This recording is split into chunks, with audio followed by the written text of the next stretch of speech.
صلہ جیت آج کل بڑی سوشل میڈیا پہ ہر بندے نے جو ہے نا دکان کھول لی ہے. ایک تو صلہ جیت کا استعمال بتا دیں, ہر کوئی کر سکتا ہے, اور اس کے فائدے و نقصانات بتا دیں. جی صلہ جیت بیسیکلی اچھی چیز ہے, لیکن مسئلہ یہ ہے کہ صلہ جیت کے نام پہ پتھر بک رہا ہے مارکیٹ میں. افسوس یہ ہوتا ہے کہ, اور دوسرا یہ کہ اس کی تعریفیں اتنی بتا دی گئی ہیں کہ یہ بزرگوں کو ہم دیتے تھے بطور دوا, آج کل نوجوان اس کو جو ہے نا شوق سے کھا رہا ہے. اور اس کے اندر نقصان کیا ہے, قبض ہو جائے گی شدید, اور خشکی اتنی بڑھ جاتی ہے, وہ لوگ اپنی مرضی سے اس کی خوراک تعین کر کے کھائی جا رہے ہیں, اور اس کے بعد میں ہمارے پاس آتے ہیں کہ اطباء کے پاس کہ جی ہم نے کھائی تھی تو یہ مسائل بن گئے, اور جگر میں گرمی ہو جاتی ہے. صلہ جیت پریشر بھی بڑھ جاتا ہے. جی صلہ جیت بہت گرم, یہ بیسیکلی لاوا ہے. یہ پتھر کے درمیان سے ایک لاوا نکلتا ہے, ایک ایسی رطوبت نکلتی ہے جو انسان کی صحت کے لیے بہت فائدہ مند چیز ہے. لیکن یہ بوڑھے لوگوں کے, لیکن یہ 50 سال سے زائد کے جو لوگ ہیں وہ استعمال کر سکتے ہیں. 50 سال سے جو چھوٹے ہیں وہ اپنے معالج کے مشورے سے کریں گے. اور اس کی خوراک آپ کو بتا دوں, کالی مرچ کے برابر اس کی خوراک ہے, اور دودھ اس کے ساتھ کم از کم 1.5 پاؤ سے آدھا کلو دودھ پینا ہے. پھر یہ آپ کو جزے بدن بنے گی اور آپ کی باڈی کو موافق آئے گی. اگر آپ نے اس SOPs کے علاوہ استعمال کریں گے تو باڈی میں کہیں نہ کہیں یہ سائیڈ افیکٹ کریٹ کر دے گی. سائیڈ افیکٹ لوگ پانی کے ساتھ بھی ڈال کے پی لیتے ہیں. اچھا, اس کو لینے کا مطلب ہونا کیا کہ ایک دانے کو دودھ میں ڈالنا ہے؟ اس کو کالی مرچ کے برابر دانہ لے کے اس میں دودھ جب آپ گرم کر رہے ہیں اس میں ڈال لیں, یہ کسیلی ہوتی ہے ذائقے میں. یا اس کو آپ اس طرح کر لیں, پتاشا لے لیں, یا آپ کوئی بھی میٹھی چیز کے ساتھ پتاشے میں مکس کر کے آپ کھا لیں, اوپر سے دودھ پی لیں. اب باوجدار بتاتے ہیں پتاشے کے کیا فائدے ہیں. جی پتاشے میں مکس کر کے اس کو اوپر سے کوسا دودھ پی لیں. اچھا, وہ ایک میرے خیال سے میں پنجابی میں بول دیتا ہوں, وہ اک دا ایک پودا ہوندا ہے, اک دا, ان دا دودھ پتاشے تے لا کے کھان دا کوئی فائدہ ہے؟ کہندے نے جی مردانہ کمزوری دا سب تو بڑا علاج. اصل میں آک کے پودے کی احتیاط بھی ہے اور فائدے بھی بہت ہیں. ایک تو یہ کہ اس کو توڑتے وقت اس چیز کا خیال رکھنا ہے کہ اگر اس کا ایک قطرے کی چھینٹ آپ کی آنکھ میں پڑ گئی نا تو آپ کی آنکھ ضائع ہو جاتی. ایک تو یہ چیز احتیاط بحیثیت طبیب میں بتا رہا ہوں لوگوں کو. دوسرے نمبر پہ آک کا جو پودا ہے, اس کا دودھ یا اس کی کمپلیں آج کل کی ایک بڑا پھیلا ہوا مرض ہے, IBS, اریٹیٹ باؤل سنڈروم, جس کے اندر کھانے کے فل فور موشن آ جاتا ہے بچوں کو, اور کھائی ہوئی غذا جو ہے وہ جزے بدن نہیں بنتے بلکہ کچی غذا آپ کی باڈی سے خارج ہو جاتی ہے, جس کے ساتھ آپ کی کئی نیوٹریشن ضائع ہوتی ہیں اور آپ کا وزن کم ہو جاتا ہے. تو یہ جو آگ کا آپ نے ذکر کیا پودے کا, اس کا دودھ اس کا تریاک ہے. اس کو لینا کس طرح ہے؟ دیکھیں, اس کو ہم مختلف دوائیوں کے ساتھ جو ہے نا اس کو استعمال کرتے ہیں. اس کے دودھ کو جو ہے نا کچھ 3-4 دوائیاں ہیں اس کے اندر چرپ کر کے تو اس کی گولی بناتے ہیں. وہ گولی آپ کے پاس ہے تو آپ کریں جی رابطہ حکیم صاحب سے. جی انشاءاللہ, اور آپ کو انشاءاللہ فائدہ ہوگا. اچھا, ڈفرینٹ قسم کے مارکیٹ میں آئل بھی آ گئے ہیں. ظاہر سی بات ہے, لوگ جو ہے نا سوشل میڈیا پہ اپنے آپ کو لے کے بڑے ہی زیادہ فرسٹریشن کا شکار ہے سائز بڑھانے کے چکر میں. ٹھیک ہے, میں نام نہیں لینا چاہوں گا لیکن آپ سمجھ گئے اشارتاً, کیونکہ ہم میڈیا پہ بیٹھے ہیں. وہ سائز بڑھانے میں کیا سائز بڑھ سکتا ہے, حکمت میں علاج ہے نہیں ہے, آج بتا دیں.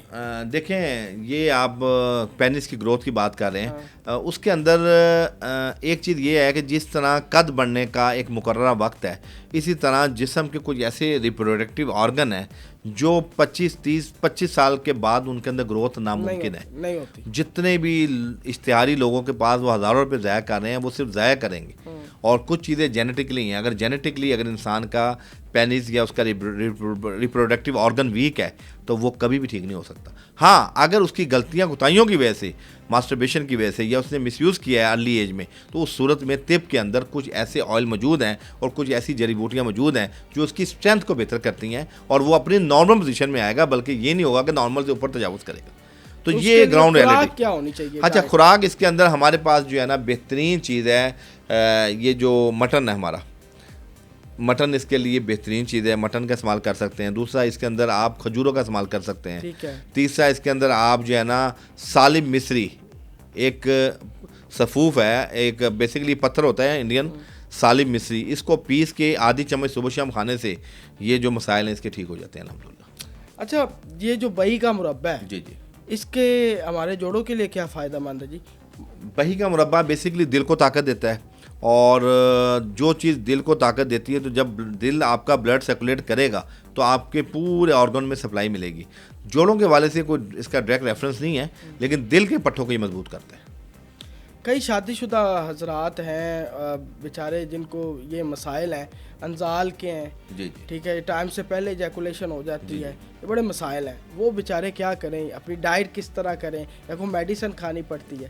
اصل میں جو پری میچور ایجیکولیشن جس کو ہم صورت انزال کہتے ہیں طب کے اندر، یہ گرم خوراک کی وجہ سے ہوتا ہے، اور بہت زیادہ گرم چیزیں لوگ کھاتے ہیں. مثال کے طور پہ لوگوں کو اپنے مزاج کا نہیں پتہ، کچھ لوگوں کا مزاج بھی گرم ہے، وہ خوراک بھی گرم کھاتے ہیں، تو وہاں پہ بیماریاں پیدا ہوں گی. وہاں کیا ہوتا ہے کہ آپ کا مادہ رقیق ہو جاتا ہے، اور جب مادہ رقیق ہو جائے گا تو ٹھہراؤ نہیں ہوگا، وہاں صورت انزال جیسے موذی امراض پیدا ہوں گے. مادہ گاڑھا کرنے کے لیے کون سی خوراک کھانی چاہیے؟ جی میں نے وہی عرض کیا، اس کے اندر سنگاڑے کا پاؤڈر استعمال کریں. اس کو لینا کس طرح ہے؟ سنگاڑے کا پاؤڈر یہ ہے کہ آدھا کلو آپ سنگاڑے خشک لے کے اس کو پسوا لیں، اور 1 چمچ صبح شام اس کو، چاہے آپ اس کی کھیر بنا لیں 1 پاؤ دودھ میں، یا 1 چمچ آپ کوسے دودھ کے ساتھ صبح نہار منہ لے لیں، اور اسی طرح 1 چمچ شام کو 5-6 بجے لے لیں، تو اس سے آپ کے یہ جو مسائل ہیں یہ الحمدللہ ٹھیک ہو جائیں گے. اچھا، ایک کانجی کا جو جوس ہے، شربت ہے جو ہم کہتے ہیں، اس کو کہتے ہیں جس کے بڑے فائدے ہیں. کانجی بیسیکلی ٹھنڈی ہوتی ہے اور جگر کے لیے بڑی مفید چیز ہے. اور کانجی جو ہے نا، آپ کو جن لوگوں کے ہاتھ پاؤں جلتے ہیں، یا بعض ہماری بچیاں ہیں، فیملی فیمیلز ہیں جن کو ہارٹ فلیشز کے ایشوز ہیں due to hormonal disbalance, ان کے لیے کانجی بہترین نعمت ہے. آپ کے ہاتھ پاؤں جلنا، آپ کے کانوں سے سینک نکلنا، آپ کے پاؤں سے سینک نکلنا، اس میں ختم ہو جاتے ہیں، ختم ہو جاتا ہے الحمدللہ. اچھا، ناریل کے دودھ کی دہی کی بڑی باتیں ہو رہی ہیں، اس کے بتائیں جی حکمت کے اندر فائدے کیا ہیں، اور یہ اگر پاکستان کے اندر بنانی ہو تو بنانی کیسے ہے یہ دہی؟ جی ناریل کا بیسیکلی، ناریل کے بارے میں یہ کہا جاتا ہے کہ جو حاملہ خواتین ان کو ناریل کا پانی پلایا جاتا تھا کہ بچہ خوبصورت پیدا ہو. اچھا جی، اور ناریل آپ کے چہرے میں آپ کی شگفتگی پیدا کرتا ہے، اور ناریل کی کھیر جو ہے نا آپ کے اعصاب کے لیے، آپ کے پٹھوں کے لیے، آپ کے اوور آل جو ہے نا آپ کی باڈی کی ایک نیوٹریشن ہے. اس کا وہی طریقہ کار ہے کہ ناریل کو جو ہے نا آپ باریک اس کو کاٹ کے کدوکش کر کے، تو اس کو دودھ میں جس طرح عام کھیر بنتی ہے اس طرح اس کی کھیر بنا لیجیے. دہی بھی بناتے ہیں آج کل، جی اس کا دہی بھی بنتا ہے ناریل کے، بالکل ایسی. وہ دیکھیں اس میں دودھ میں ڈال کے اس کو آپ نے جھاگ دینی ہے، اور اس کے اوپر اس کی وہ کر دینی ہے جس کو ہم کہتے ہیں مرچوں کے ساتھ بھی بن جاتا ہے، تو وہ بھی بڑا فائدہ مند ہے. صحیح کہہ رہے ہیں آپ. اچھا حکیم صاحب، جو مسائل قطرے آتے ہیں، جی جی، ان قطروں کا کوئی علاج ہے؟ قطروں کا پیشاب کے بعد؟ جی پیشاب کے بعد کچھ لوگوں کو شوگر کی وجہ سے ڈراپس آتے ہیں، کچھ لوگوں کو ویسے ہی ویکنس ہوتی ہے بلیڈر کی، مثانے کی، جس کی وجہ سے قطرے آتے ہیں. اس کے اندر ہمارے یہ کالے جو تل ہیں، سفید تل اور شکر کو ہم وزن لے کے صبح و شام استعمال کرنے سے جو قطروں کی بیماری ہے وہ ختم ہو جاتی ہے. سفید تل اور شکر کو ہم وزن لے کے اس کو پسوا لیں، نہ بھی پسوائیں تو ویسے ہی لے لیں، آدھی چمچ صبح آدھی چمچ شام، تو قطرے جو ہے نا وہ رفع ہو جاتے ہیں. یرکان کا پیلا یرکان، پیلیا ہو جانا، جی جی ٹھیک ہے، پھر کالا یرکان، اس کا حکمت کے علاوہ نا مجھے لگتا ہے کہ بہتر علاج کوئی نہیں. بالکل آپ صحیح کہہ رہے ہیں. ہیپاٹائٹس اے، ای اور سی، اس کو جوائنٹس کہتے ہیں، جس کو ہم طب کے اندر یرکان اصفر کہتے ہیں. اسی طرح جو کالا یرکان ہے، ہیپاٹائٹس بی، سی اور بھی اس میں آ گئی ہیں کیٹیگریز، اس کو ہم کہتے ہیں یرکان اسود، کالا یرکان. یہ جو پیلا یرکان ہے نا جوائنٹس، اس کے اندر ہمارے پاس گھر کے اندر کچن ریسیپی میں زیرہ سفید ایسی چیز ہے کہ کسی کو بھی اگر یرکان ہو گیا ہے، کراچی میں ہم پیلیا کہتے ہیں اس کو، پیلا یرکان، 1 بڑا چمچ رات کو آدھے گلاس پانی یا 1 گلاس پانی میں بھگو کے رکھ دیں، صبح چھان کے پون کے صرف پانی پینا ہے. 3 دن بعد جو آپ کے انزائم لیور کے ہزاروں کی تعداد میں بڑھ جاتے ہیں، وہ 3 دن بعد ریورس ہونا شروع ہو جائیں